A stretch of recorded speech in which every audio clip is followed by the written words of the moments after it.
like to preface this video by saying that I have the best friends in the world.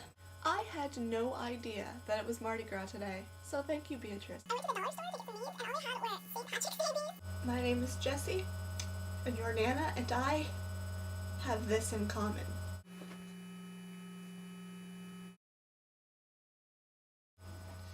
Hey Emma, can you find Jessie? Because I can't find Jessie.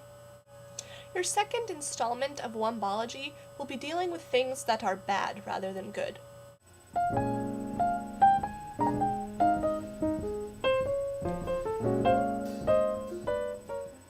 I read this article in history, which a lot of you guys also read. It reminded me of why I hate Walmart.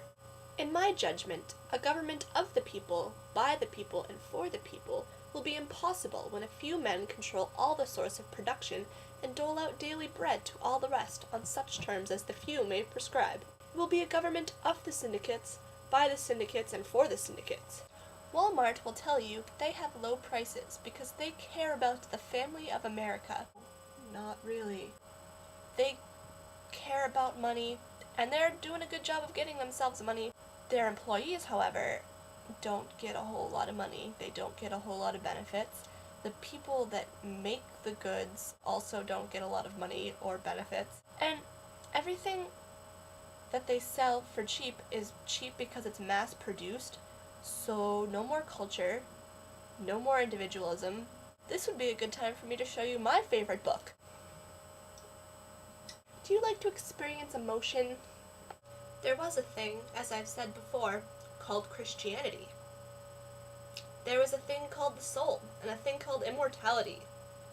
We have the world state now. Now I'm not one for God, but though I may not agree with what you say, I'll defend to the death your right to say it. That's a paraphrase. Now for a lighter note.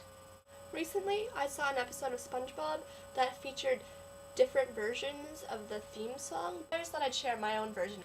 Sometimes when I'm watching SpongeBob after a hard day, I'm quite exhausted, so I'll turn on SpongeBob and I'll hear, "Are you ready, kids?" And I go, "Not really. I can't hear you." And I'm like, well, I guess I'm kind of ready. "Oh, who lives in a pineapple under the sea?" SpongeBob SquarePants. "Absorbent and yellow and porous is he." SpongeBob SquarePants. "If nautical nonsense be something you wish, then drop on the deck and flub like a fish." I'm a little tired for that.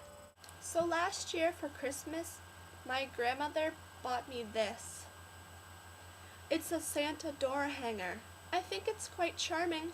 This year for Christmas, my grandma bought me this. It's a Santa door hanger. I think it's quite charming. My grandmother has Alzheimer's. I quite like Beatrice's idea of the rotating circular schedule thing.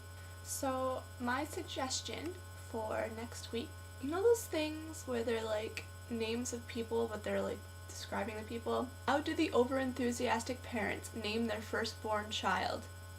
Stupidly. Think of one and then ask the other people what the question is. So mine is Dakota Ethics, and you guys just have to figure out like what that's saying and maybe even think of a little question to go with it. I really liked B's idea of the room tours, and I would have done it this week, but clearly this is very riveting. We should do room tours also.